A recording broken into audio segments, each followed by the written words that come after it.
What's up, guys? Welcome back to the channel. Let's get right into it. Alexander Volkanovski's coach, Joe Lopez, has firmly dismissed the idea of a title fight against Gene Silva, making it clear that their team has no interest in that matchup at this stage. Silva recently stirred attention by claiming he would consider leaving the UFC if he were to lose a potential title fight against Volkanovski. While his confidence has generated buzz, Lopez believes it is not enough to justify a shot at the featherweight title. Instead, he emphasized that more deserving contenders are ahead in line. One name that continues to stand out is Movsar Evloev, who remains undefeated with an impressive win streak, placing him among the most consistent fighters in the division. Lopez pointed out that fighters like Evloev have built a much stronger case through sustained performances. Similarly, Aljamain Sterling was also mentioned as a more credible contender, given his accomplishments and experience at the highest level. Although Silva is coming off a notable win over Arnold Allen Lopez, highlighted that his earlier knockout loss still raises questions about his readiness for a title opportunity. From the team's perspective, one strong performance does not outweigh inconsistencies in a fighter's record. Lopez did not hold back in his assessment, criticizing Silva for trying to talk his way into contention. He suggested that making noise in interviews and calling for big fights does not replace the need to earn a title shot through consistent victories against top-ranked opponents. According to him, the featherweight division is stacked with fighters who have proven themselves over time, and skipping that process would be unfair. He also praised Volkanovski's mindset as a champion, noting that unlike many title holders, he actively seeks out the toughest challenges rather than avoiding them. However, Lopez stressed that the toughest challenge must also be the most deserving one. For now, Volkanovski's team appears focused on facing legitimate top contenders like Evloev or Sterling, making it clear that Silva still has work to do before entering the title conversation. Before we continue, please like the video, subscribe, and turn on notifications to stay up to date with all our latest content.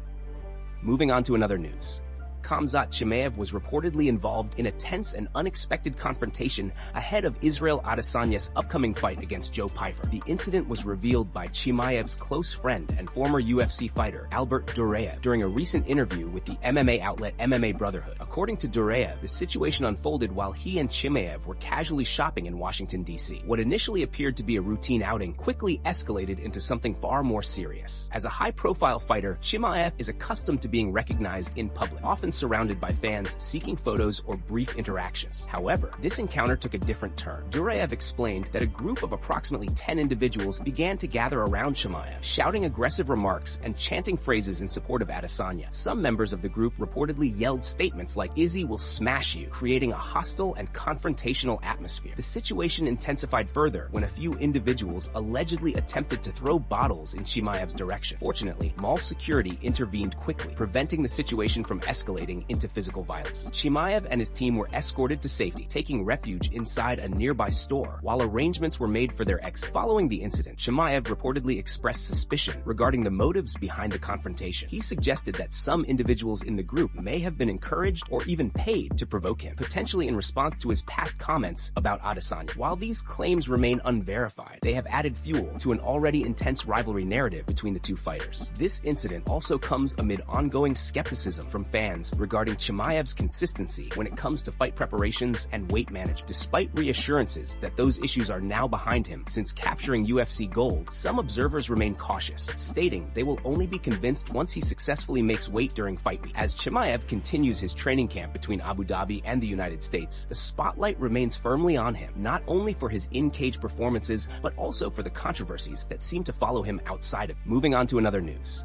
Dana White has confirmed that the UFC remains open to the idea of bringing back Nate Diaz despite his recent move to compete under the MVP banner. Speaking in a recent interview, White explained that Diaz's decision to sign with MVP does not close the door on a potential return to the octagon. Diaz is currently scheduled to face Mike Perry in a highly anticipated bout, and the outcome of that fight could play a significant role in determining his future. According to White, Diaz was presented with an offer that was simply too lucrative to ruffle, making it understandable why he chose to take the opportunity. However, he emphasized that there is no bad blood between Diaz and the UFC, and the relationship remains intact. Adding further context to the situation, Joe Rogan revealed on his podcast that Diaz is expected to earn over $10 million for the fight against Perry. Rogan described the figure as insane, particularly in light of the ongoing debate surrounding fighter pay within the UFC. The comparison highlights how fighters can sometimes secure significantly higher payouts outside the promotion. White also shared that he had recently recently met with Diaz prior to the MVP deal being finalized. The meeting was described as positive, with both sides maintaining mutual respect. While no immediate plans were confirmed, White made it clear that the UFC is willing to revisit discussions after Diaz fulfills his current commitments. Looking ahead, a potential return for Diaz could happen later this year or possibly in 2027, depending on how his fight against Perry unfolds and how negotiations develop. The matchup itself is expected to be an exciting stylistic clash. Diaz's high-volume striking and endurance against Perry's aggressive, power-focused approach. Many fans anticipate a thrilling contest that could go the distance given both fighters' durability. Ultimately, while Diaz explores opportunities outside the UFC, the possibility of his comeback remains very much alive, leaving fans eager to see how this chapter of his career unfolds. Moving on to another news.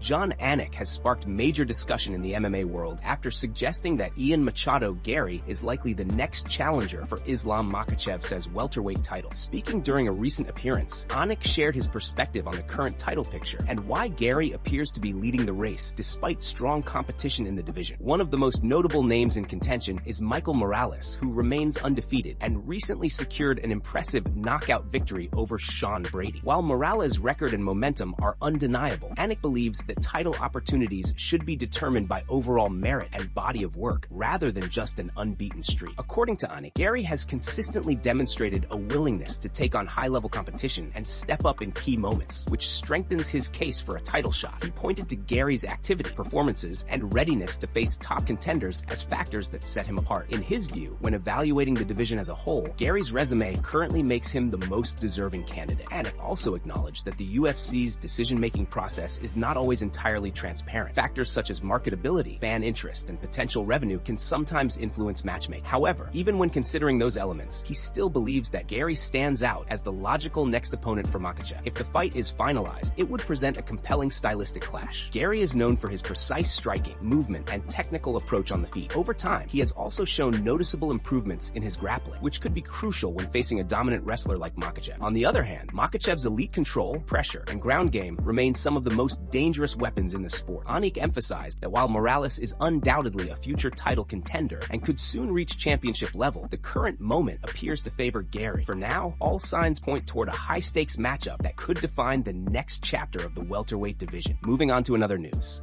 Arman Tsarukyan may already have his next fight lined up, according to recent comments made by his coach during an interview with the outlet Levivana. While no official announcement has been made by the UFC, the statement strongly suggests that both a fight date and an opponent have already been agreed upon behind the scenes. This development has quickly sparked excitement and speculation among MMA fans, as Tsarukyan remains one of the most dangerous and rapidly rising contenders in the lightweight division. Known for his elite wrestling, relentless pace, and constantly evolving striking game, Tsarukyan has built a reputation as a serious threat to anyone in the top rankings. Although the identity of his next opponent has not yet been revealed, the possibilities are intriguing. The lightweight division is currently stacked with high-level talent, and Tsarukyan is widely considered to be on the brink of title contention. A matchup against another top contender could potentially serve as a title eliminator, bringing him one step closer to a shot at the belt. The secrecy surrounding the fight has only added to the anticipation. It is not uncommon for the UFC to finalize matchups internally before making them public, often timing announcements for maximum promotional impact. Fans are now eagerly waiting for confirmation, as the reveal could significantly shape the future of the division. Tsarukyan's recent performances have demonstrated not only his technical skill, but also his ability to adapt and improve with each fight. His composure under pressure and well-rounded skill set make him a difficult puzzle for any opponent to solve. As a result, whoever is matched up against him will need to be fully prepared for a high-level, physically demanding contest. For now, the MMA community is left in suspense, watching closely for the official announcement. Whether it's a clash with a fellow contender or a breakthrough opportunity on a major card, Tsarukyan's next fight is expected to be a pivotal moment in his career and could have major implications for the lightweight title picture. Moving on to another news.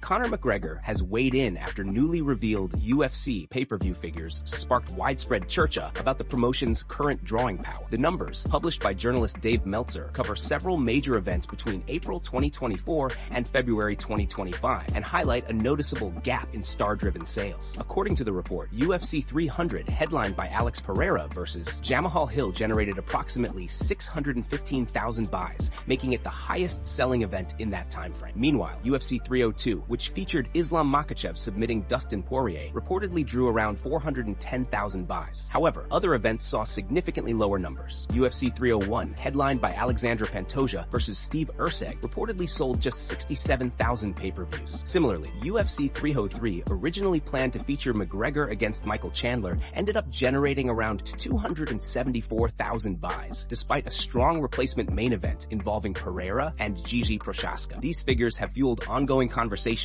about the UFC's current lack of major star power. In response, McGregor took to social media to make his stance clear, claiming that his last fight alone outperformed all the listed events combined. His statement is backed by the numbers, as his trilogy bout with Poirier reportedly reached around 1.5 million buys, far exceeding any recent card. The comparison reinforces McGregor's long-standing reputation as the biggest draw in MMA history. Events such as his fight against Donald Cerrone, which reportedly sold 1.3 million buys, further highlight the massive audience he brings to the sport. As discussions around fighter pay and promotional value continue, McGregor's reaction underscores his belief in his unmatched marketability, with reports also indicating that he remains one of the most frequently tested athletes on the UFC roster. Signs point toward a serious and committed comeback. For the UFC, his return could provide a much-needed boost in global viewership and restore the kind of blockbuster numbers the promotion has struggled to reach in his absence. Moving on to another news.